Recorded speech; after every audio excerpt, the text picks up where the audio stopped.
Olá, pessoal. Boa tarde a todos e a todas que nos assistem.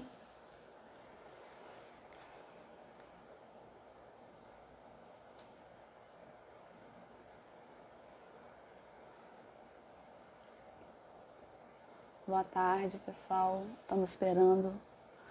Sejam bem-vindos aqui à live do Transforma MP, do nosso coletivo de membros do Ministério Público de todos os ramos do Brasil. Vamos ter uma live hoje sobre segurança pública, desmilitarização e ciclo completo das polícias. O nosso convidado é cientista político, Luiz Eduardo Soares. A gente está aguardando ele entrar para dar.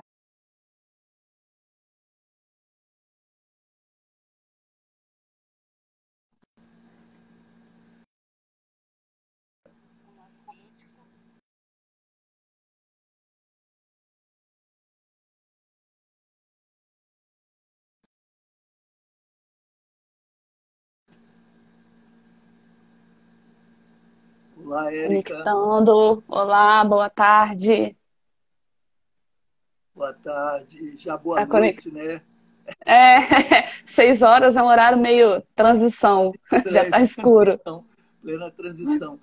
Eu estava aqui enrolado, tentando passar do vestíbulo da antessala para a sala, mas felizmente deu certo. Se Deu houver tudo algum certo. problema com a conexão, Érica, você me desculpe, assim como todas e todos que nos estão acompanhando, mas eu aí retorno por algum outro meio, porque às vezes acontece Não, do acontece.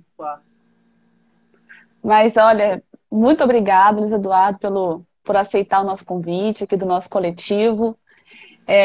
Quero agradecer, né, em nome do nosso coletivo, por ter uma pessoa, um gabarito tão alto para falar do tema aqui de segurança pública. Acredito que seja a pessoa que mais pode nos trazer informações, conhecimentos sobre um tema tão delicado, né, e que é preciso ser debatido, especialmente a questão da desmilitarização, né, sem tabus, né, porque muita gente coloca tabus nessa questão. Então, sejam todos bem-vindos. Eu vou apresentar o professor Luiz Eduardo Soares, para quem não conhece. Para quem ainda não conhece, né, porque realmente, hoje em dia, a gente precisa ler o professor Eduardo Soares, com diversas obras. Ele é escritor, é dramaturgo, é antropólogo, é cientista político, pós-doutor em filosofia política, autor de diversas obras. A mais recente é Desmilitarizar, Segurança Pública e Direitos Humanos, pela Boitempo, de 2019, O Brasil e seu Duplo, Todavia, 2019, e Dentro da Noite Feroz, o Fascismo no Brasil, que está lançando essa semana, não é isso, professor? Exatamente, isso mesmo. Então, gente, olha, para iniciar a nossa conversa, professor, eu pensei fazer uma introdução assim histórica para a gente lembrar sempre, né, de como que a gente chegou até aqui, o Brasil de hoje. A gente precisa sempre lembrar que a nossa nação foi fundada no colonialismo, né, no sistema escravagista, um país fundado nessa extrema desigualdade e genocídio, né, desde os povos indígenas, enfim, até o povo negro, e culminou, né, na ditadura militar que nós tivemos na década de 60 e 70, em que esse autoritarismo chegou ao seu auge, né? E, e dentro desse contexto, a polícia militar foi utilizada aí como instrumento de todo esse autoritarismo, enfim, violações de diversos direitos humanos já reconhecidos pela Corte Interamericana de Direitos Humanos nas mais diversas violações, desde torturas, execuções, desaparecimentos forçados. E nós nunca tivemos a justiça de transição, né, no país. Depois dessa ditadura, colocou-se uma pedra por cima, o STF falou que tem que seguir, enfim. E nós não tivemos, nunca enfrentamos esse monstro aí do horror, dos horrores da ditadura, dos porões. E isso se manteve, né, de alguma certa forma, nas diversas instituições, especialmente na Polícia Militar, que está na ponta, né, que está na rua aí executando essa política de segurança pública, que não é só a polícia, mas ela está na ponta executando. Então, professor, queria que você começasse falando sobre isso e por que, então, já vou chegar no ponto, por que é tão necessário essa desmilitarização? Em primeiro lugar, Érica, muito obrigado pelo seu convite. É um privilégio, uma honra estar aqui dialogando com você. Tenho muita admiração pelo trabalho que vocês desenvolvem, pelo movimento Transforma MP, que é uma luz para nós, é um motivo de esperança, porque nós precisamos mais do que nunca defender a democracia, né? E, nesse sentido, transformar as instituições renitentes ou que permanecem, por vezes, parcialmente omissas diante de situações muito graves, de ameaças à vida, ameaças à própria democracia. E você fez uma introdução perfeita que eu faria também, eu endosso integralmente a sua introdução. De fato, para que nós falemos de segurança pública, em primeiro lugar, nós temos de falar do Estado Democrático de Direito. Só existe segurança pública, só pode haver num Estado Democrático de Direito. Né? Quando nós estamos imersos no totalitarismo, por exemplo, pode nem haver crime, né? Mas vamos estar também náufragos do terror, vamos estar mergulhados no medo, ou seja, na insegurança mais atroz, sem regras do jogo, sem limites impostos ao poder, e vamos nos sentir sempre fragilizados, hostilizados, absolutamente inseguros. Não há como, portanto, identificar apenas segurança pública com ausência de crimes ou de violência, etc. Primeiro, porque crime é o que nós definimos como sendo crimes, é um processo de construção histórica, como você sabe melhor do que eu. E depois, Imagina. sobretudo porque reduzindo crimes, nós podemos estar numa situação ainda muito grave, ou num contexto até mais positivo, dependendo de que é que nós estejamos falando, né? Porque não há o crime em geral, em abstrato, há atos diversos, distintos. Nós podemos contemplar desde o feminicídio, o estupro, as violações, os crimes racistas, até o furto, o roubo, as ameaças. Há uma pluralidade imensa, não é? E nós precisamos, quando falamos disso tudo, ser bastante específicos. Mas, de toda maneira, você trouxe o essencial. Para falar disso, é preciso falar do Estado Democrático de Direito. E, para falar do Estado Democrático de Direito, não há como não começar pelo racismo estrutural e pelas desigualdades, que significam as limitações, né, do Estado Democrático de Direito, que expressam essas limitações. A nossa Constituição não admitiria desigualdades tão abissais, muito menos o racismo estrutural. Nós, na Constituição, temos a celebração da equidade, de direitos, o mundo, o universo de sujeitos dotados de direitos, direitos iguais, etc. Isso contrasta com a nossa realidade. Quer dizer, a despeito do desenho formal ser tão positivo, né? A Constituição funciona mais como um guia de orientação prospectiva, teleológica, indica o rumo, o horizonte para o qual nos deslocamos, mas está muito longe de ter sido, de fato, realizado. Então, nós ficamos mais na forma e não na substância, para usar essa dicotomia que eu sei que é problemática, mas apenas didaticamente. E o que aconteceu especificamente com a segurança pública nesse processo de transição para a construção do Estado Democrático de Direito, como você mesma disse? Então, nós temos, repito, como fundo do quadro a história de exclusões, desigualdades e racismo estrutural. E, mais proximamente de nós, uma transição de um regime ditatorial para um regime democrático. Tudo isso funcionando nos termos de uma mesma dinâmica econômica e societária. O capitalismo periférico, que é o nosso, o autoritarismo inscrito nas relações sociais, enfim, o quadro que nós conhecemos. Quando houve a transição, ela se deu de forma negociada pelo alto, entre elites, para variar. Esse é o padrão brasileiro. Sempre foi assim, de fato, e nós nos inscrevemos num tipo histórico que já foi bastante estudado, que não é democrático, é um é um tipo que nos aproxima da dinâmica de modernização prussiana, e não das dinâmicas que nós conhecemos nos países que avançaram mais numa direção democrática, e o diferencial está na escravidão, de um lado, e na imobilização ou não da força de trabalho, por outro. Quer dizer, a reforma agrária como base para a distribuição de propriedade e acesso à terra ou não. O nosso é esse modelo canhestro, autoritário, limitado, uma modernização pelo alto, aos trancos e barrancos, e com essas características de que nós estamos falando desde o início. Muito bem, então, uma negociação pelo alto. Nessa negociação, nós logramos promulgar uma Constituição respeitável, como dizíamos. No entanto, os militares egressos da ditadura, que ainda tinham influência, exerciam influência por conta da proximidade histórica daquele momento anterior, eles estabeleceram uma correlação de forças que inibiu alguns avanços em algumas áreas. E mais do que isso, eles conseguiram reservar uma área da nossa institucionalidade para que ela fosse preservada alheia à margem do processo de transformação marcado pela democratização. Essa área reservada foi a segurança pública, particularmente a arquitetura institucional de segurança pública e o modelo policial. Isso não foi tocado, isso permaneceu.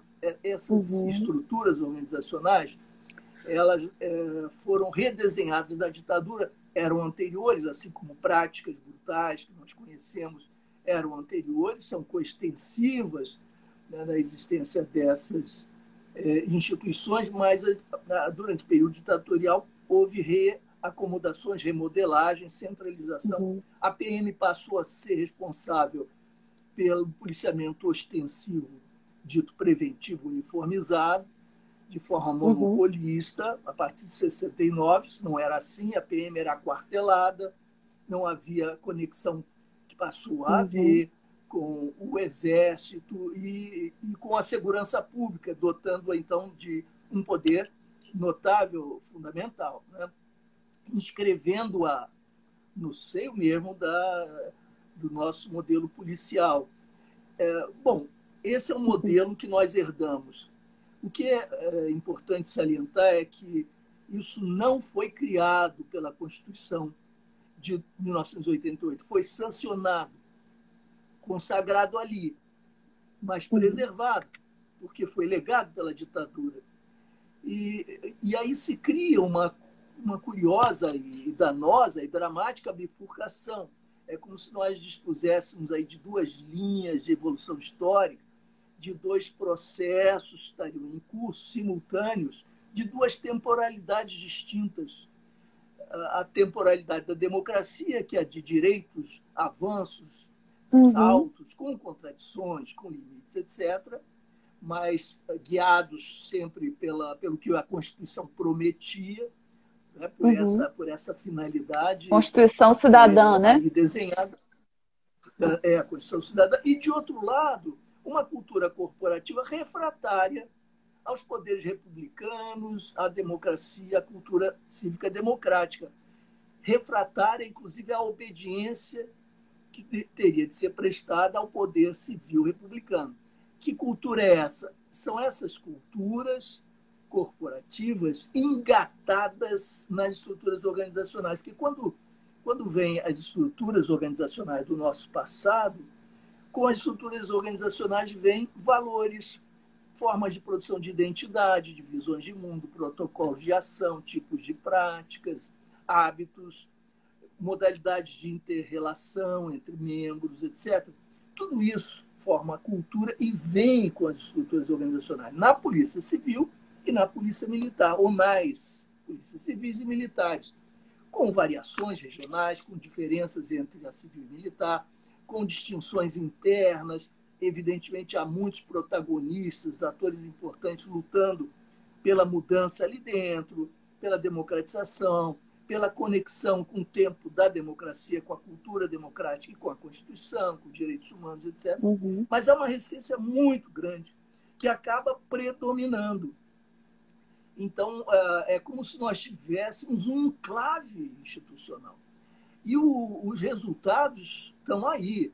Nós temos um verdadeiro genocídio em curso nas periferias, favelas, territórios vulneráveis, né, em que morrem milhares de jovens negros e pobres todos os anos. E temos tolerado como nação esse fenômeno trágico, acompanhado tudo isso que se reproduz ano após ano, como se for a parte da paisagem e da natureza, como se não nos coubesse e não tivesse ao nosso alcance sustar a reprodução desse processo. E aí o próprio Ministério Público tem as suas responsabilidades, porque lhe cabe controle externo da atividade policial. Quantos processos Sim. houve e foram concluídos, conduzidos a julgamentos, gerando sentenças, etc. As informações são parcas, insuficientes, mas os números são irrisórios e contrastam fortemente com a quantidade dos casos. Veja, para quem está nos ouvindo e vendo, não digo para você, claro, que sabe tão bem disso, mas no ano passado, em 2019, nós tivemos 1.814 mortes provocadas por ações policiais. E foi um recorde histórico. No ano anterior, ano da intervenção federal no Rio, nós já havíamos tido um recorde histórico também. Então, esses números vêm numa ascensão. E é para que também todos e todas compreendam o significado desses números, 1.814 correspondem a 40% dos homicídios dolosos perpetrados na cidade do Rio e 30% dos homicídios que ocorreram no Estado. Nós estamos falando, portanto, de uma escala dantesca de brutalidade policial letal. Qual a reação das instituições responsáveis pelo controle externo, pela justiça, as autoridades responsáveis pelas polícias? Como você disse bem, nós observamos o comportamento de policiais na ponta, mas não nos damos conta muitas vezes de que há um aparato multi-institucional amparando essas práticas, legislando, autorizando, por omissão ou por ação. Então, nós constituímos no Brasil esse enclave que resiste aos comandos civis, republicanos, e produzem esse desastre sem que haja uma reação à altura. Diante disso, é preciso mudar. Então, chegamos à questão da militarização, desmilitarização. É preciso mudar. O que fazer? É a pergunta que todos nos fazemos. Não é? Porque as pessoas que olham toda essa situação que a gente vive hoje, desses números alarmantes, seja de homicídios em geral, seja da letalidade policial, seja de crimes em geral, e demandam, a única coisa que demandam é mais penas, mais crimes, mais criminalização, aumento de penas, como tivemos no pacote anticrime, enfim, só pensam com respostas mais do mesmo, né? Mais do que a gente vem vendo nos últimos 30, sei lá, desde sempre, até eu diria. Mais penas, mais prisão, e especialmente na questão aqui do Rio de Janeiro, mais enfrentamento bélico, né? Pedem mais armamento, mais viatura, não necessariamente um treinamento do policial militar, mas, enfim, só mais armamento, mais operações, colocando a vida dos próprios policiais em risco, colocando a vida da população em risco, e continua-se cegamente apostando nisso, vendo mesmo os efeitos negativos disso, né? Então, assim, esse panorama que nós temos hoje, e as pessoas continuam apostando nas mesmas soluções de sempre. É preciso mudar, né, isso que a gente entende, e de uma outra forma, que não é a mesma que vem sendo feita desde sempre. Então, acho que a desmilitarização poderia ser um bom caminho, uma boa opção. Já existe essa PEC, né, a PEC 51, que o professor ajudou lá na redação, na proposta, lá em 2013. Acredito que aquele momento era um momento que se esperava mudanças, né, no país, e, enfim, o negócio de lá para cá foi ladeira abaixo, né, que a gente já achava que era ruim, conseguiu piorar, E, então, professor, vamos agora falando especialmente da desmilitarização. Como É, é seria o, essa proposta? e é extraordinário, né, Érica, que exatamente o que você disse, isso exige que a gente faça uma pausa aqui antes de seguir e se debruce sobre isso que você disse, que é muito sério, muito grave e corresponde a um enigma para nós, nas ciências sociais e para qualquer psicanalista, psicólogo ou psicóloga, e para vocês certamente também é um enigma como compreender. Como compreender? Porque nós há décadas aplicamos uma metodologia, abordagens violentas, de tipo bélico, e tudo isso que sabemos. Isso é repetido, repetido. E diante de cada nova eleição, novos candidatos, ou velhos, mas enfim, retornando, apresentam as mesmas propostas e vencem os que apresentarem as mesmas propostas de forma mais veemente, né? Propondo intensificar o mesmo. E é inacreditável que nós temos diante de nós um laboratório. Poucos países têm essa oportunidade, em países que se submetem ao controle eleitoral, tem a oportunidade de, diante de si mesmo, testar uma política pública durante anos. Pois bem, nós temos aqui esse laboratório, isso foi testado. Alguém está satisfeito? No Brasil, particularmente no Rio de Janeiro, não é possível que esteja, as pesquisas mostrem, nem a população, nem os policiais, que sofrem, às vezes, condições absurdas, né, de trabalho, que muitas vezes são indignas, desrespeitosas, e se dedicam ao segundo emprego, ao bico, que é uma questão espinhosa, complexíssima, que deveria também merecer a nossa atenção cuidadosa, etc. Enfim, nós estamos diante de um quadro que não satisfaz a ninguém, cujos resultados são dantescos, Uhum, não são apenas negativos, são dantescos. E uhum. ainda assim, nós seguimos, e quem propuser intensificar ainda mais, repetindo o que há, vence. Como é possível isso? Isso, então, objeto deve ser de reflexão para todos nós. Quanto ao que fazer, ainda antes de chegar à desmilitarização, é importante que a gente também observe o quadro ampliando um pouquinho. Nós temos a quantidade colossal de homicídios dolosos por ano no Brasil. Os últimos dados oficiais dizem respeito a 2018. Lá nós tivemos 57 mil, algo assim. Enfim, são números escandalosos. As taxas de investigação bem-sucedidas são diminutas e não conhecidas. São aproximações fruto de algumas pesquisas. Há muita Uhum. controvérsia. O fato de haver essa dificuldade em estabelecer uma informação que é crucial, taxa de investigação, mostra quão precária é a institucionalidade policial no Brasil, né? Bom, então nós não sabemos exatamente, as aproximações que temos apontam 8%, 10%, com variações regionais, evidentemente, de investigação bem-sucedida dos homicídios dolosos, o que significa que nós temos a taxa de impunidade relativamente ao crime mais grave da ordem de Uhum. 92%. 92%. É Ou um seja, absurdo, é. não temos investigação, né? Uhum. Eu brinco com quem gosta das metáforas futebolísticas, né?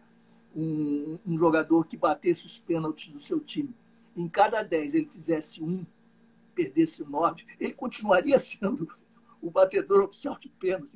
Não existe essa possibilidade. Então, nós continuamos ladeira abaixo aí. Mas isso, Eu que portanto, estou trabalhando em investigação penal agora e fico vendo isso na prática, né? No dia a dia, a inviabilidade dos inquéritos, a impossibilidade das investigações dos casos se solucionarem, total falta de estrutura da Polícia Civil, problema enfim, de o limitação da caos, o caos. perícia, a questão mesmo do inquérito Perícia, policial, tudo exatamente. isso, né? Bom, mas isso não faz do Brasil o paraíso da impunidade. Nós temos a terceira população penitenciária do mundo, em torno de 800 mil pessoas, e é que cresce mais aceleradamente desde 2001. Temos cerca de 40% lá em prisão provisória, que é um escândalo também, mas não vamos nos deter nisso. A imensa maioria, para variar, assim como a imensa maioria das vítimas fatais da violência policial e dos homicídios, são negros, são pobres, moradores de territórios vulneráveis. Também, entre os presos, nós temos mais de 70%, 75% negros. Então, o quadro da desigualdade, o racismo estrutural aí se reproduz. Mas vamos ao que explica a explosão, Uhum. esse crescimento avassalador.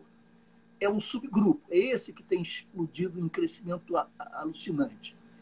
É o subgrupo formado por aqueles que cumprem pena ou estão lá sob acusação de tráfico de substâncias ilícitas.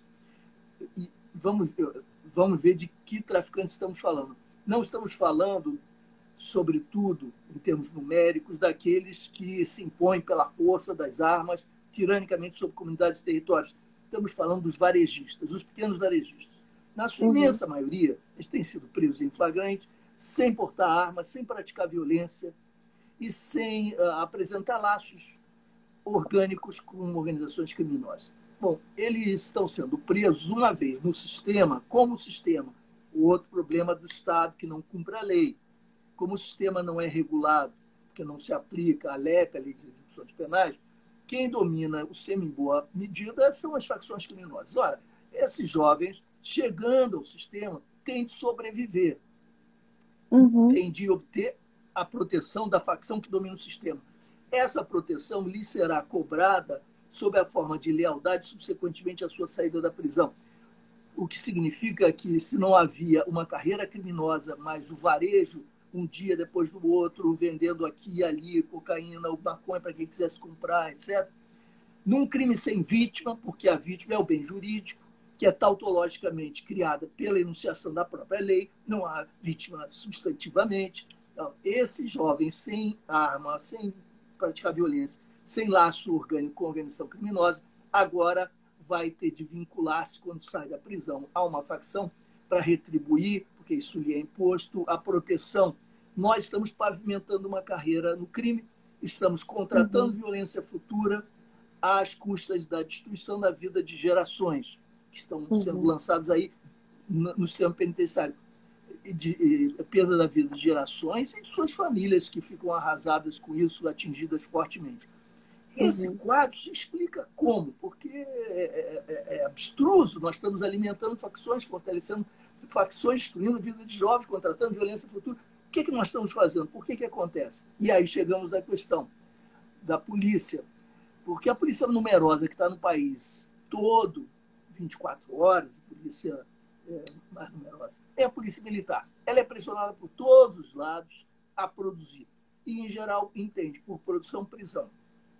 Então, ela se sente instada a prender. Ela, entretanto, constitucionalmente é proibida de investigar. Então, o que lhe resta fazer? Prender em flagrante delito. Quais são os crimes passíveis de prisão em flagrante delito? São alguns, não são os mais importantes.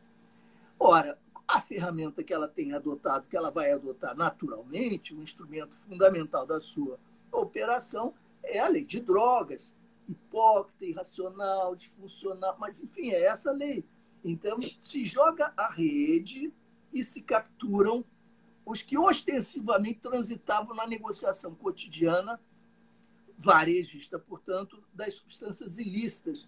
Esses são os tais traficantes definidos como criminosos hediondos. São os varejistas, estão sendo presos pelo simples fato de que nós temos duas irracionalidades casadas.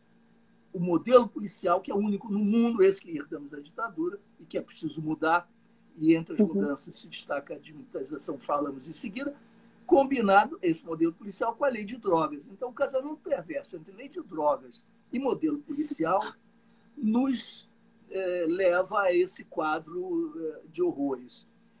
Vamos desarmar a bomba, mudar a lei de drogas e mudar o modelo policial, começando pela desmilitarização.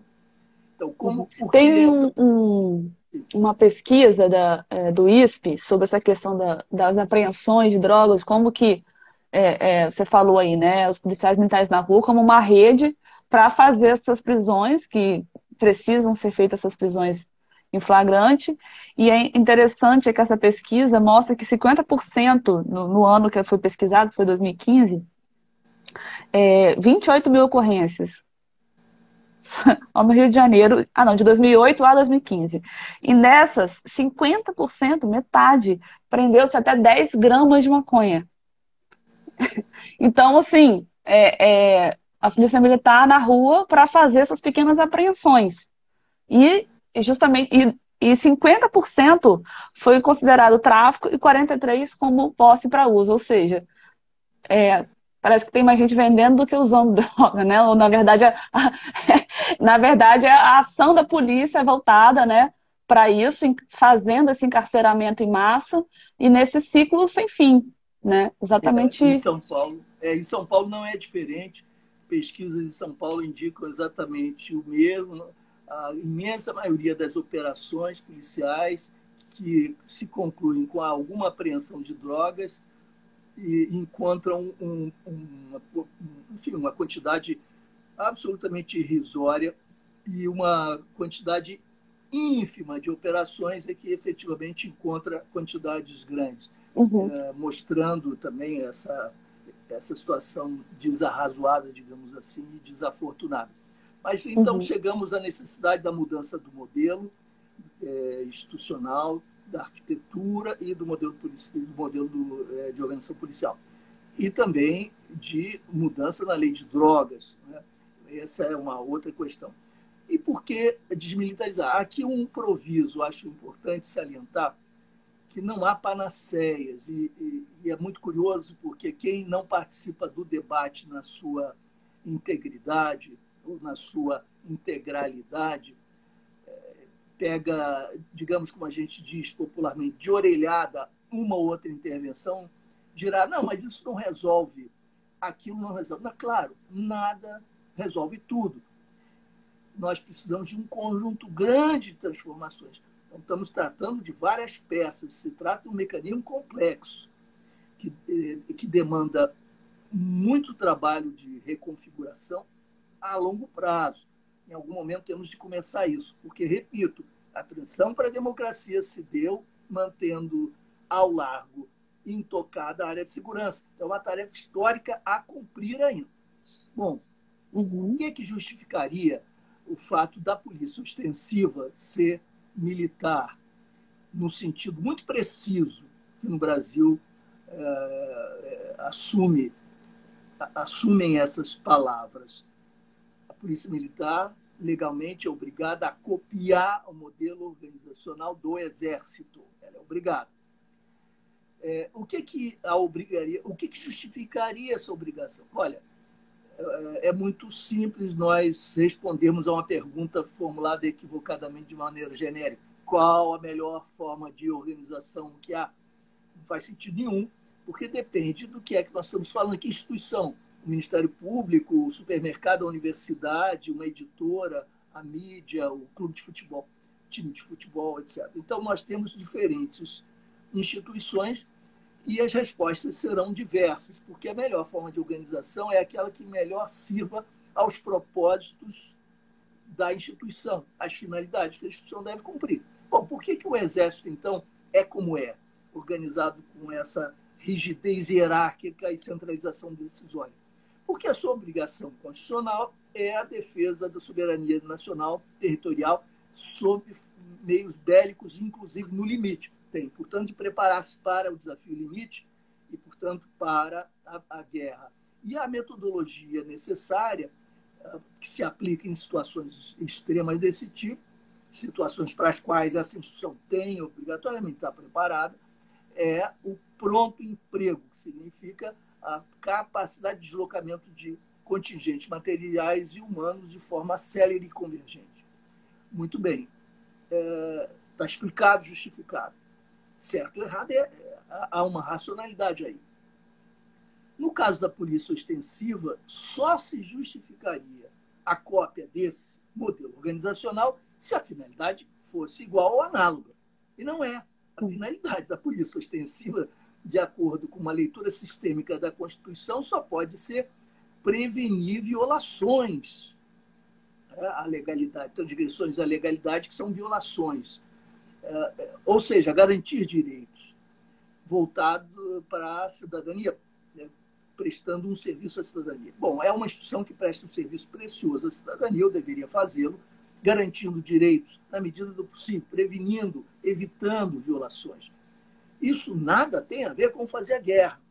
Para que essa finalidade seja cumprida, as experiências internacionais demonstram que é necessário conferir autonomia na ponta, preparar agentes masculinos ou femininos na ponta de forma multidisciplinar, para que as pessoas operem lá como gestores locais da segurança, na sua multidimensionalidade, trabalhando com diagnósticos, planejando suas ações em interlocução com a comunidade, compreendendo que há um repertório de experiências bem-sucedidas no Brasil e fora para inspirar os próprios agentes envolvidos, encontrando soluções ad hoc, mobilizando instrumentos públicos, secretarias, agências outras, em benefício das medidas necessárias para conter o processo, interceptar dinâmicas criminais, potenciais ou reais, etc.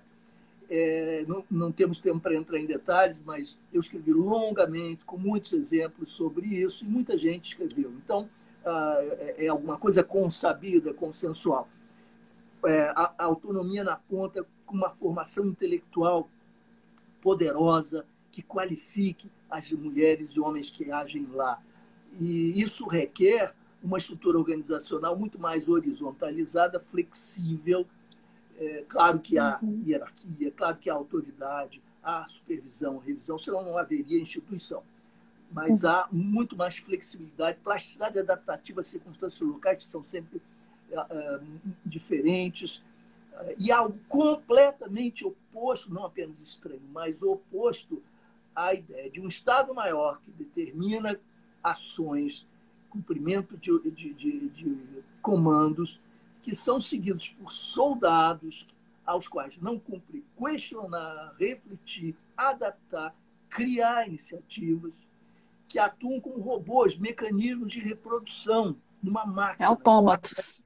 Autômatos, desrespeitando-os, dessubjetivando-os, alienando-os.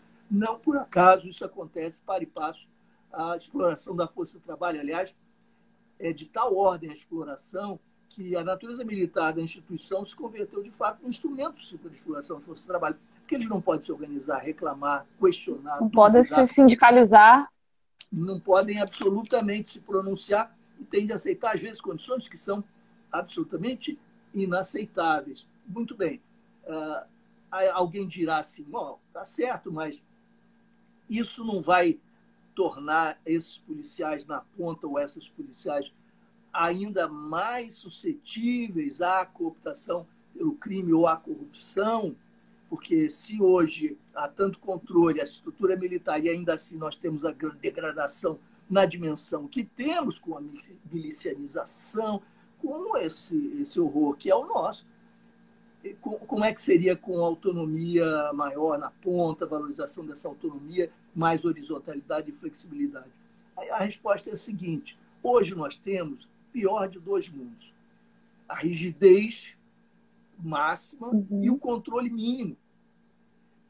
Porque não é assim que funciona o controle na ponta. O controle eficiente, o mais eficiente que eu conheço, é o respeito obtido diante da comunidade por um profissional ou uma profissional.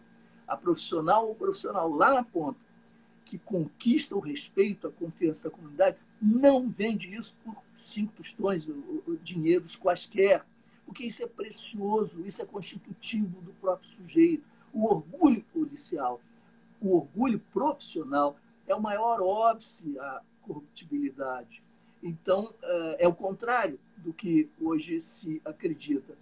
Quando nós valorizamos as pessoas, nós tendemos a promover nelas o que há de melhor, e não supondo que elas sejam necessariamente dotadas, né, de tendências criminosas, então nós as corrigimos antes mesmo de que elas ajam e as cercamos de suspeitas e de controles, etc. É o contrário também. Ora, se nós precisamos, então, de um outro modelo organizacional, até porque a cultura que vem embutida nesse modelo que copia o Exército é a cultura da guerra, que define o suspeito não como tal, um suspeito, cidadão suspeito, mas como inimigo a ser abatido, a ser eliminado. E daí o discurso de guerra que é tão utilizado, né, como se existissem cidadãos e inimigos a serem combatidos, e daí o extermínio é legitimado, né? Exato. Então nós temos essa cultura que é tão negativa e que endossa, estimula, autoriza a violência absurda que é essa nossa.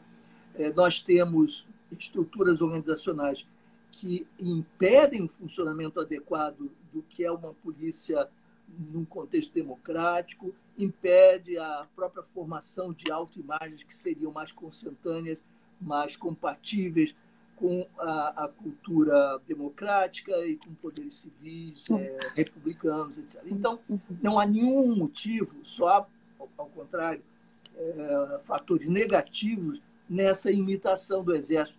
E o liame que se teceu constitucionalmente entre PM e Exército é de tal ordem que hoje nós podemos ter um grande conflito institucional.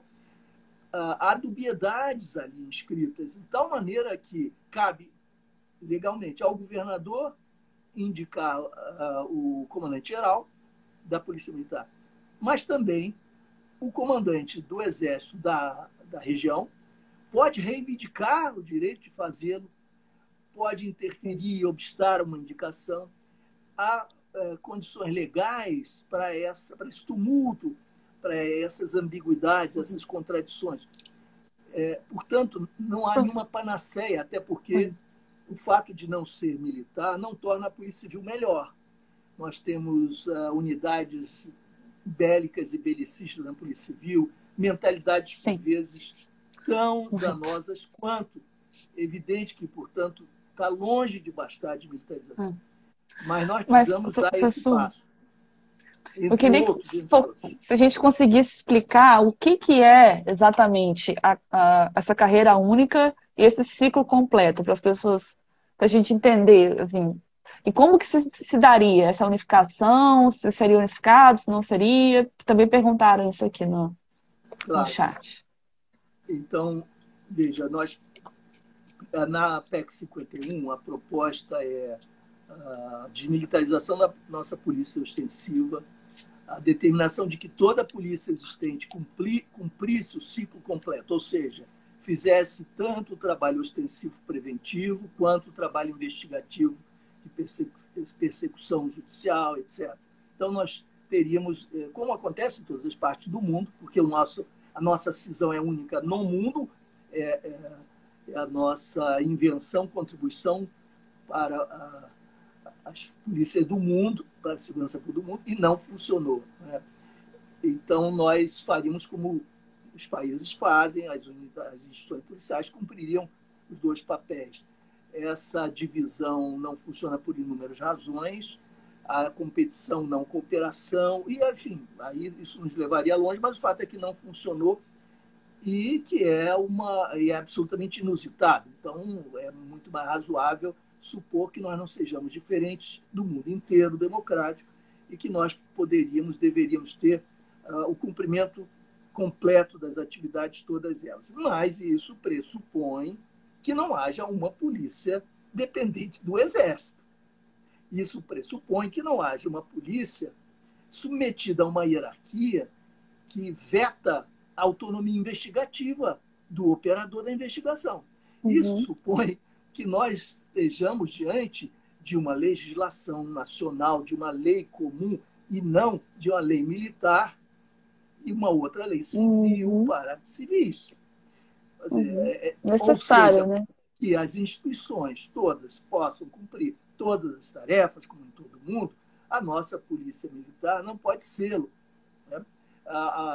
Nós precisamos romper esse liame com o Exército, no caso da polícia ostensiva, e se isso se faz, nós temos de reconfigurar. Ela pode manter a estética que quiser, etc. Nomes de... As pessoas pensam que desmilitarizar é tirar o uniforme, tirar a arma do policial da rua. As pessoas pensam que é isso, né? Quando fala. Não, você pode até manter o nome sargento. Nos Estados Unidos você chama sargento, tenente, como quiser você chamar, mas isso não significa que seja militar, não é militar. Portanto, nós teríamos o ciclo completo em todas as instituições policiais. Isso significa unificar? Não, claro que não. Sim ou não, dependendo de cada caso do que se pense. A única forma de que as instituições policiais cumpram o ciclo completo é pela unificação? Não. Nós poderíamos ter 2, 4, 10, 20 polícias, todas elas cumprindo o ciclo completo. No Brasil, nós temos ao todo 56 polícias. Nos Estados Unidos, cerca de 21 mil.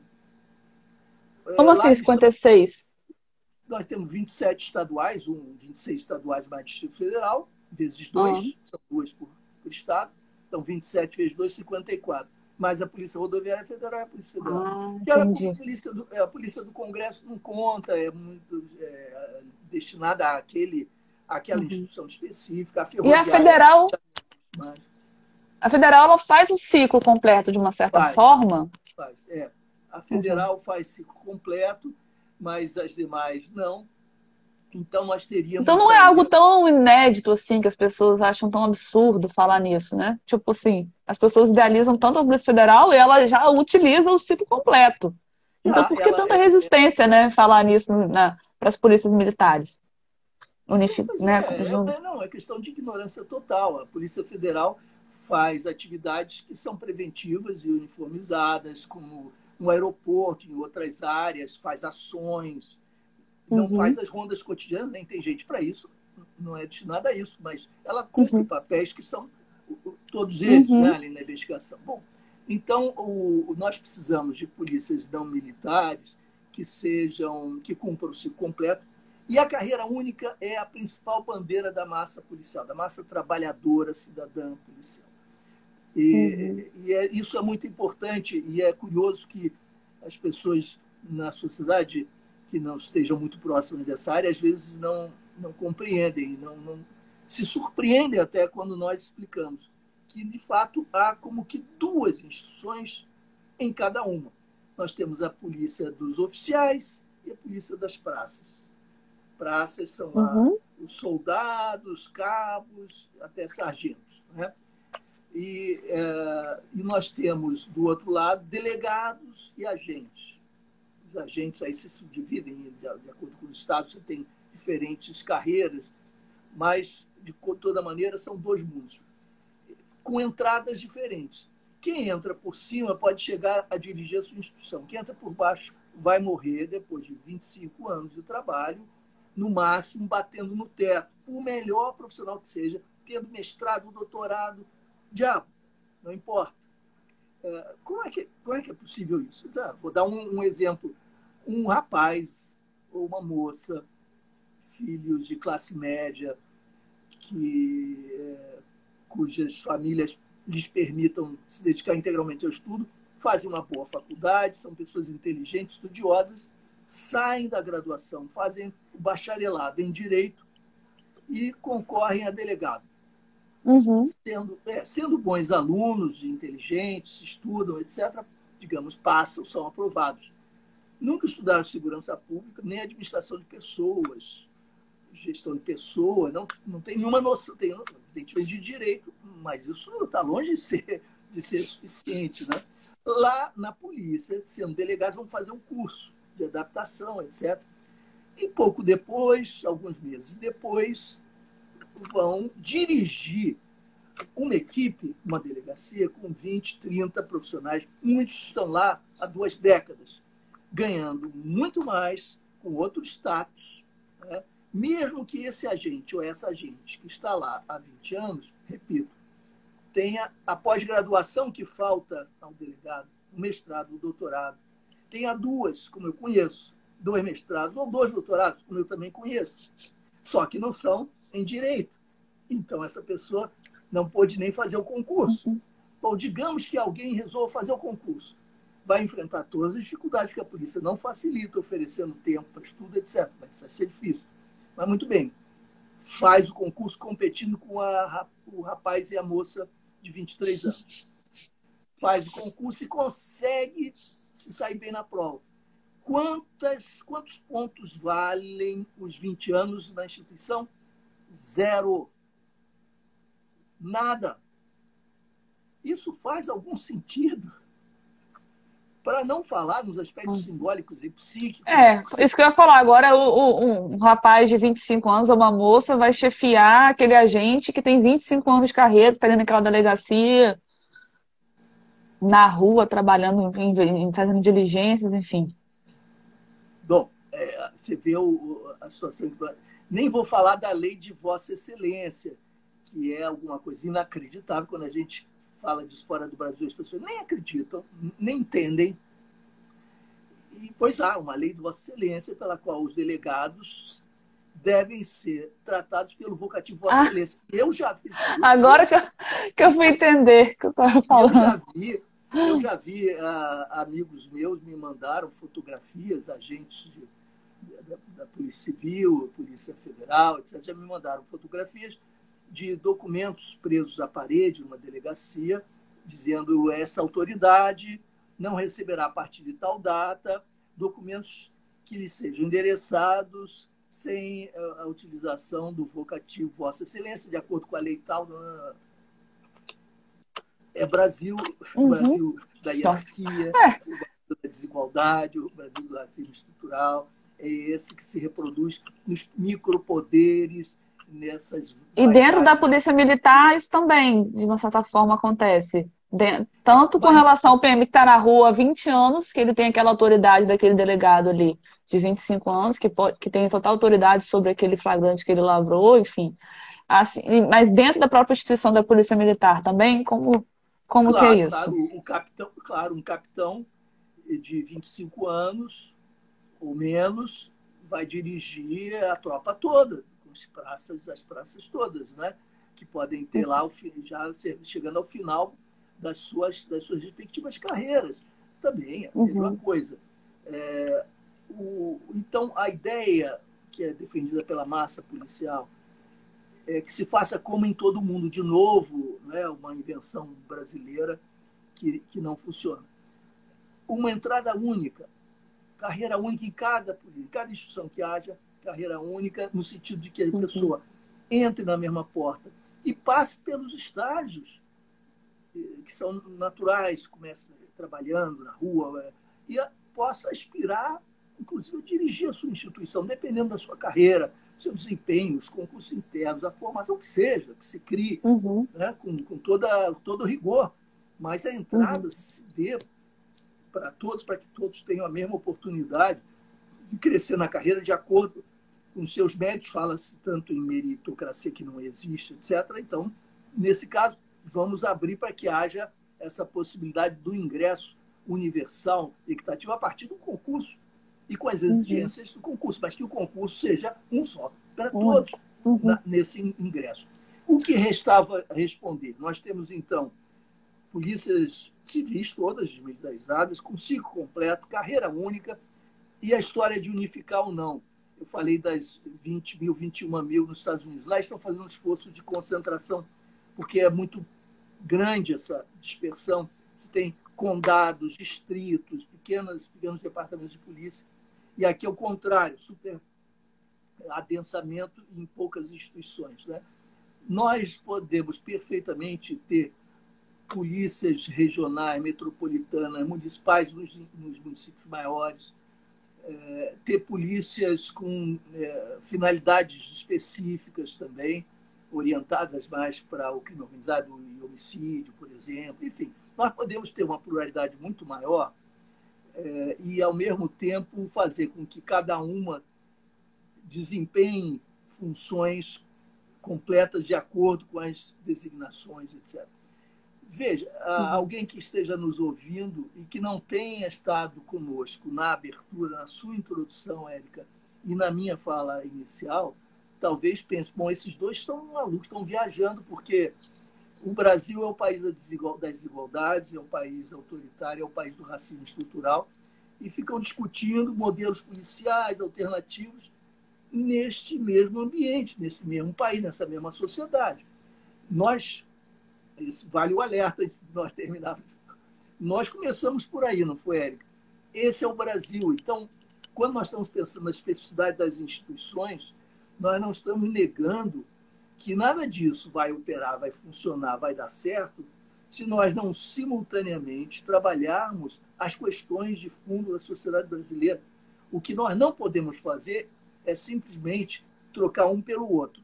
Ou investir nas mudanças institucionais achando que isso basta, é um equívoco, é claro, ou investir apenas nas mudanças da sociedade, que já é extraordinário, mas esquecendo que há muito o que fazer nas instituições policiais, esquecendo que existe esse problema, quando esse problema é absolutamente crucial. E isso tem acontecido. Tem havido uma subestimação da relevância dessas questões.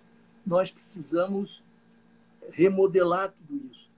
E, se me permite, ainda concluindo rapidamente, veja o caso do Rio de Janeiro, das favelas, tráfico, etc. Nosso problema maior já são as milícias, evidentemente, até porque elas penetraram a política, as instituições, a polícia, etc. Elas são as extensões degradadas de segmentos policiais. Então, nós temos esse mega problema. E temos o tráfico que definha, declina, que é decadente, mas ainda existe. Qual o sentido de invadir uma comunidade e atirar, colocando em risco a vida de inocentes, os próprios suspeitos e os próprios policiais, sem que haja qualquer benefício?